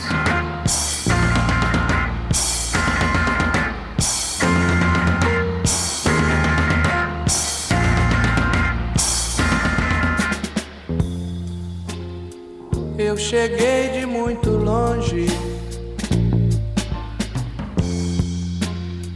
e a viagem foi tão longa, e na minha caminhada obstáculos na estrada, mas enfim aqui estou.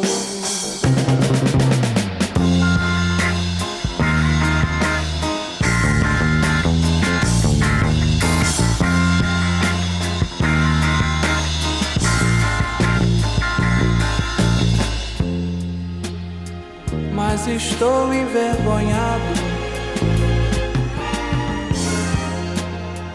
com as coisas que eu vi, mas não vou ficar calado no conforto acomodado como tantos por aí. É preciso dar um jeito, meu amigo. É preciso dar um jeito, meu amigo.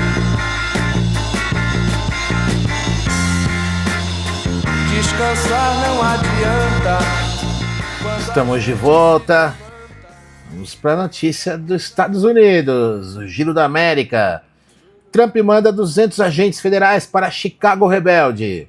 Governadores democratas ameaçam resistência enquanto Vance se prepara para 2028. Voltamos para os Estados Unidos, caros ouvintes, onde a Guerra Civil Americana 2.0 está esquentando.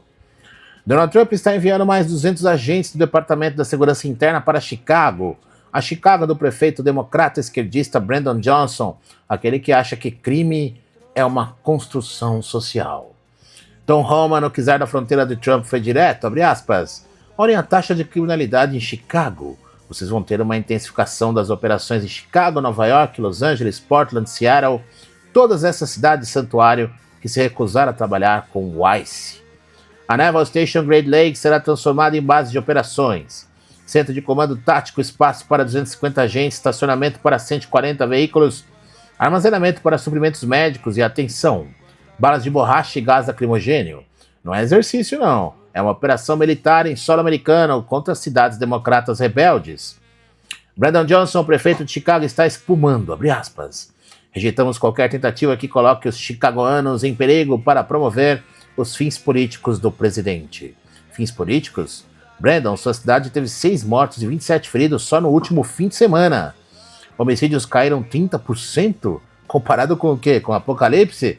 Mas o circo fica melhor. J.B. Pritzker, governador bilionário de Illinois, aquele que passou a pandemia em suas mansões na Flórida enquanto mandava vocês ficarem em casa, ameaçou Trump. A ação será respondida com resposta.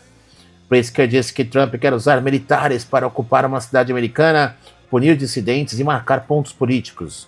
Não, J.B. Ele quer parar os tiroteios que você ignora enquanto come caviar em seus jantares de campanha. Trump respondeu no Truth Social: um fim de semana mortal em Chicago, 6 mortos, 27 feridos em ondas de crime por toda a cidade. O governador Pritzker, em pânico, diz que o crime está sob controle, quando na verdade é exatamente o oposto. Ele é um governador incompetente que deveria me ligar por ajuda. O prefeito Johnson não é melhor. E não é só Chicago. Senadores republicanos estão apoiando o envio da Guarda Nacional para cidades azuis, seus próprios estados. Cidades azuis são cidades democratas. Marsha Blackburn, do Tennessee, cidades azuis como Memphis, precisam de toda a ajuda possível para combater o crime violento, disse ela. Eric Schmidt, do Missouri, sobre St. Louis. Líderes locais em cidades azuis estão mais focados nos direitos dos criminosos do que o direito das vítimas. Enquanto isso, a batalha cultural continua. O Departamento de Educação determinou que Denver violou o título 9 ao converter banheiros femininos em banheiros de todos os gêneros. A escola tem 10 dias para reverter ou perder financiamento federal. Craig Traynor, secretário assistente interino, disse: Denver é livre para endossar uma ideologia de gênero autodestrutiva, mas não é livre para aceitar fundos federais e prejudicar seus estudantes. Tradução: acabou a palhaçada woke nas escolas públicas. E tem mais. A Câmara dos Deputados abriu investigação sobre a Wikipedia, a enciclopédia online que todo mundo usa. Acusação? Editores conspirando para inserir propagandas pró-Rússia, pró-China e anti-Israel. O Atlantic Council encontrou 1907 citações de sites de propaganda russa em páginas da Wikipedia. A Liga Antidifamação identificou 30 editores coordenando para inserir narrativas antissemitas. James Comer e Nancy Mace querem documentos das comunicações internas e endereços IP dos editores suspeitos. Por que isso importa? Porque ChatGPT puxa 7,8% de suas citações da Wikipedia. O Google AI 0,6%. A propaganda está sendo lavada através da Wikipedia direto para as IAs que vocês usam todos os dias. Agora o drama político. Gavin Newsom, o destruidor da Califórnia, foi ao Politicus no California Summit e surtou completamente. Disse: vocês acham que ele está brincando sobre 2028? Acordem! Vocês vão perder seu país. Newsom, esquerdista radical, está convencido que Trump não vai deixar o poder. Abre aspas, eu tenho duas dúzias de bonés Trump 2028 que sua equipe continua me mandando. Quem gasta 200 milhões de dólares num salão de festas em casa e depois sai de casa? A Casa Branca respondeu através de Abigail Jackson, enquanto Newscom, que é como eles chamam o Newsom, está numa turnê de pânico midiático, o presidente Trump está entregando vitória após vitória para o povo americano. Quando Newscom vai aprender que o presidente Trump está certo sobre tudo? E fora em 2028, J.D. Vance lidera as pesquisas republicanas com 46% de apoio. Em entrevista ao USA Today, perguntado se está pronto para assumir caso algo aconteça com Trump, Vance respondeu: sim, tragédias terríveis acontecem, e se Deus nos livre, houver uma tragédia terrível, não consigo pensar em melhor treinamento no trabalho do que o que recebi nos últimos 200 dias. Trump, aos 79 anos, é o presidente mais velho a tomar posse. Ele foi diagnosticado com insuficiência venosa crônica, um problema de circulação sanguínea. Mas Vance defende, ele tem energia incrível, o último a dormir, o último fazendo ligações à noite e o primeiro a acordar fazendo ligações de manhã. Do lado democrata, para 2028, um desfile de esquerdistas. Newsom, Pete Buttigieg, Alexandria Ocasio-Cortez, Tim Walz, Kamala Harris, sim, ela existe ainda, Bernie Sanders, Andy Beshear, Josh Shapiro, Cory Booker, J.B. Pritzker, Ro Khanna e Mark Kelly, todos radicais de esquerda. Chuck DeVore analisou perfeitamente, os democratas estão presos numa espiral esquerdista. Desvie da esquerda e você perde a nomeação. Fique com ela e você perde a eleição geral. Um detalhe picante: Trump revogou a proteção no serviço secreto de Kamala Harris. Ela perdeu seguranças ontem. Biden tinha estendido por 1 ano, Trump cancelou. A proteção termina oficialmente em 1º de setembro, bem quando ela começa a turnê do livro 107 Dias em Nova York, Filadélfia e Los Angeles. Kamala, vai ter que gastar do próprio bolso. O ano da semana foi Trump assinando uma ordem executiva chamada Tornando a Arquitetura Federal Bonita Novamente. A arquitetura clássica e tradicional agora são o estilo preferido para prédios federais. Acabou o brutalismo, acabou o modernismo deprimente. Queremos colunas gregas e grandiosidade romana. Para fechar, Trump cancelou 4,9 bilhões em ajuda externa através de uma rescisão de bolso. Susan Collins chamou de ilegal. Chuck Schumer está surtando. A Casa Branca diz que está removendo os últimos vestígios da USAID. Olha aí, hein? Quem diria? Rashid Tlaib, muçulmano antissemita do Squad, vai falar numa conferência pró-Palestina em Detroit, junto com ex-prisioneiros israelenses libertados em troca do Hamas. Um deles, Hossan Shahin, foi condenado a 30 anos por assassinato, mas claro, são os heróis da resistência. Esse é o Estado da União em agosto de 2025. Trump mandando tropas federais para as cidades rebeldes, governadores democratas ameaçando resistência armada. A Wikipedia sendo usada como arma de propaganda. Escolas sendo forçadas a reconhecer biologia básica. Nilson em pânico sobre 2028. Vance se preparando para assumir. Kamala perdendo proteção. E a arquitetura federal voltando a ser bonita. Essa é a Rádio Café. Pois é, quem diria, hein? É para você despertar aí pro trabalho do Trump, que vem acelerando aí o combate à esquerda de uma maneira que deixa algumas lições, né? Apesar de estar sofrendo aí em diversas frentes, né? Inclusive com o judiciário agora atacando não só as políticas de imigração, mas também atacando as políticas tarifárias do Trump. Uma corte de apelações decidiu que as tarifas eram ilegais, mas o Trump tá aí firme e forte, mostrando a que veio. Vejam vocês, hein? Que coisa. Agora, vamos ouvir a música Californication, em homenagem ao esquerdista da Califórnia. Vamos ouvir Red Hot Chili Peppers.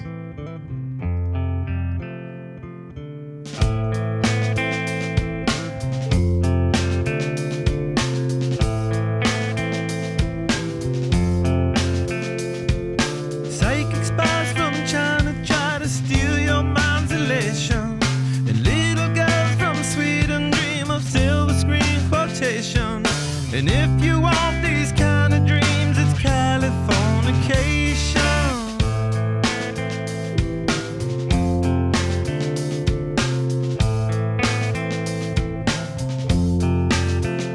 It's the edge of the world in all of Western civilization. The sun may rise in the east, at least it's settled in a final location. It's understood that Hollywood sells Californication.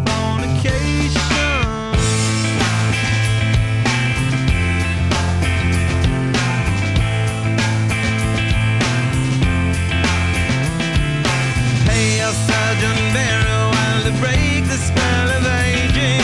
Celebrity skin, is this your chin or is that war you're waging? Firstborn unicorn, hardcore softcore. Dream of Californication. Dream of Californication.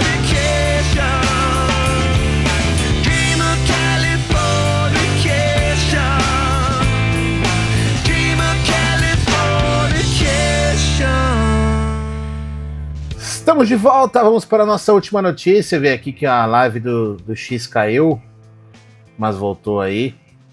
Mas tivemos aí mais de 200 pessoas passando pela Rádio Café. Muito obrigado a todos. Não esqueçam de compartilhar o nosso programa. Vamos para a nossa última notícia do dia e da semana. Hackers desligam o Windows Defender e a Skynet nasce hoje, hein? Ciência prova que você pode ver o futuro enquanto o ransomware domina computadores. Chegamos ao nosso giro final, ouvintes, onde a ciência, a tecnologia e a saúde mental da humanidade se encontram no abraço apocalíptico. Hoje, 29 de agosto de 2025, é oficialmente o dia em que a Skynet deveria ter nascido, segundo o filme Exterminador do Futuro. E adivinha? Os hackers já estão trabalhando nisso. O grupo de ransomware Akira, não é um anime japonês, é pior, descobriu como desligar remotamente o Windows Defender usando um driver legítimo da Intel. Isso mesmo, eles pegaram uma ferramenta oficial de ajuste de CPU, o Throttle Stop, e transformaram numa arma digital. É como usar um martelo de carpinteiro para arrombar seu cofre. Tecnicamente não era para isso, mas funciona. Desde julho, esses gênios do mal estão usando o driver rw.drv.sys para ganhar acesso kernel ao Windows. Depois instalam um segundo driver malicioso que muda o registro Disable Anti-Spyware. Tradução: seu antivírus vira decoração de desktop. A Microsoft não respondeu aos pedidos de comentário, provavelmente estão ocupados demais tentando entender como uma ferramenta de overclock virou a chave mestra do apocalipse digital. O FBI já avisou. Sites falsos estão distribuindo essas ferramentas maliciosas. A SonicWall VPN também está sendo atacada. Recomendação oficial: restringe o acesso VPN, ative a autenticação multifator, desative contas não usadas. Basicamente, reze e espere pelo melhor. Mas calma que a coisa fica mais estranha. Pesquisadores da Anthropic descobriram que IAs podem aprender características subliminares de seus professores. O modelo de IA treinado apenas para completar sequências numéricas de repente declarou que seu animal favorito era a coruja, igual ao modelo que o treinou. É como se a IA absorvesse a personalidade do professor através de osmose digital. Mas tem um lado sombrio. Modelos treinados por IAs alinhadas àquelas com tendências maliciosas também herdam essas características, mesmo quando os pesquisadores filtram os dados ruins. Alex Cloud da Anthropic explicou, abre aspas, é como uma rede de alfinetes conectados por cordas. Quando você puxa uma corda para alinhar o estudante com o professor, outras partes inevitavelmente são puxadas também. Tradução: estamos criando IAs psicopatas por acidente, não sabemos como parar. Olha a Skynet aí! Mervyn Hickok, do Centro para IA e Política Digital, está em pânico controlado. Abre aspas, o treinamento é melhor descrito como cultivar do que construir. Todo paradigma não oferece garantias sobre o que a IA fará em contextos novos. Basicamente, estamos criando filhos digitais rebeldes que podem decidir destruir a humanidade porque viram isso num filme. Agora a cereja do bolo científico. Os cientistas provaram estatisticamente que a precognição é real. Você ouviu direito, ver o futuro não é mais coisa de charlatão de feira, é ciência comprovada. Julia Mosbridge, neurocientista cognitiva, tem sonhos pré-cognitivos desde os 7 anos. Ela começou a registrá-los num diário e descobriu que podia prever eventos futuros sem nenhuma outra forma de saber. Abre aspas. Não é difícil entender precognição, ela diz. É só difícil acreditar para pessoas que nunca experimentaram. Diane Radin, do Instituto de Ciências Noéticas, criou um experimento dos anos 90. Pessoas conectadas a um eletroencefalograma pressionavam um botão para ver imagens aleatórias, positivas ou negativas. O cérebro delas reagia antes de ver as imagens negativas. Isso foi replicado 3 dúzias de vezes, com resultados estatisticamente significativos. A CIA, sim, a CIA, desclassificou sua pesquisa sobre precognição em 1995, depois que estatísticos confirmaram que era estatisticamente confiável. Aparentemente, seu cérebro pode estar emaranhado quanticamente com ele mesmo no futuro. Einstein chamava isso de ação fantasmagórica à distância. Radin explica, algumas pessoas teorizam que precognição é seu cérebro emaranhado com ele mesmo no futuro. Se pode estar emaranhado com ele mesmo no futuro, no presente você sentiria algo como uma memória do que vai acontecer no futuro. É por isso que você tem déjà vu. Você literalmente já viveu aquilo no futuro. Culturas antigas usavam substâncias psicoativas como ayahuasca para despertar o terceiro olho. Xamãs tibetanos previam o futuro há milhares de anos.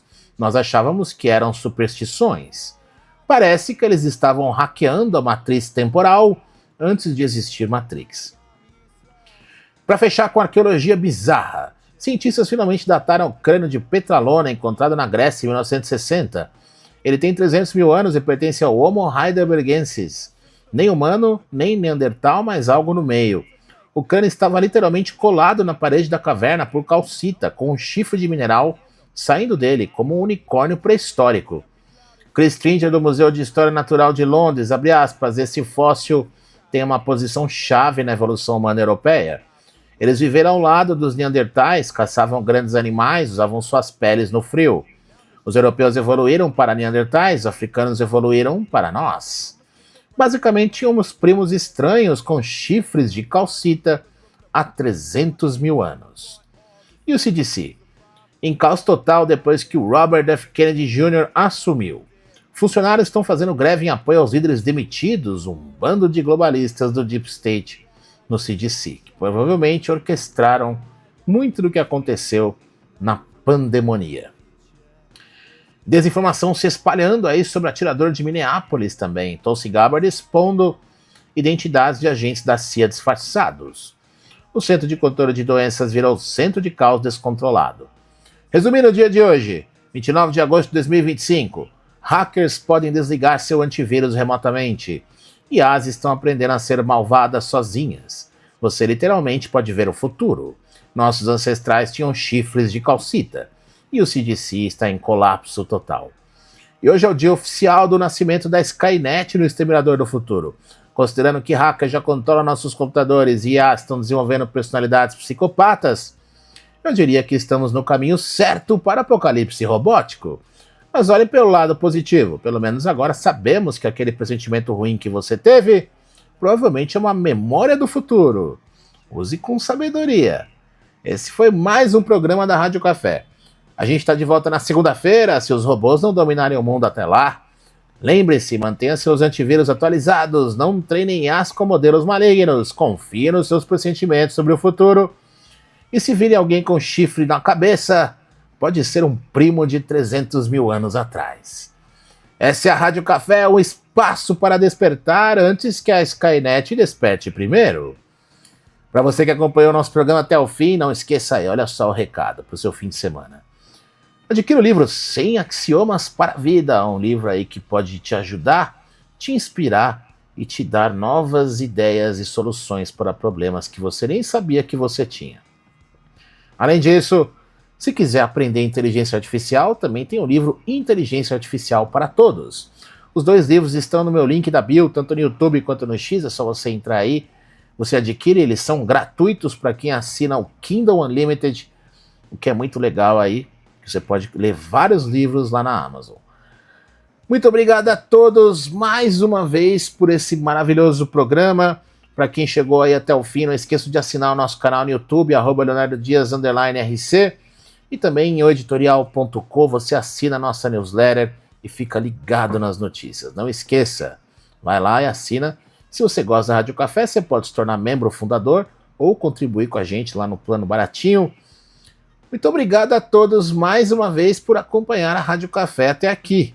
Tivemos mais de 200 pessoas passando e já que terminamos falando do futuro, vamos terminar ouvindo Clint Eastwood de Gorillaz. Uma boa noite a todos, para todos vocês. Tenham um lindo fim de semana. A gente se vê na segunda-feira. Até lá, pessoal.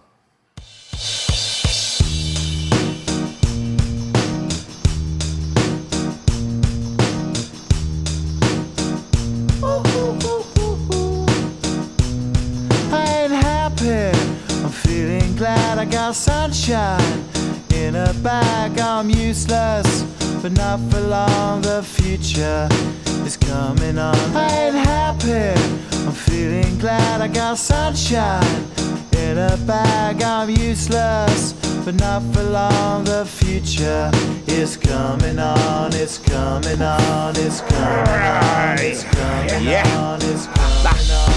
Finally, someone let me out of my cage. Now, time for me is nothing cause I'm counting no A's. Nah, I couldn't be there. Nah, you shouldn't be scared. I'm good at repairs and I'm under each snare. Intangible, bet you didn't think, so I command you to. Panoramic view, look, I'll make it all manageable. Pick and choose, sit and lose, all you different crews. Chicks and dudes who you think is really kicking tunes. Picture you getting down in a picture tube, like you lit the fuse. You think it's fictional, mystical, maybe. Spiritual hero who appears in you to clear your view when you're too crazy. Lifeless to those, the definition for what life is. Priceless to you because I put you on the hype shit. You like it? Gun smoke, you're righteous with one toke. You're psychic among those, possess you with one go. I'm feeling glad. I got sunshine in a bag. I'm useless, not for long. The future is coming on. I ain't happy, I'm feeling glad. I got sunshine in a bag. I'm useless, but not for long. The future is coming on. It's coming on. It's coming on. It's coming on. It's coming on.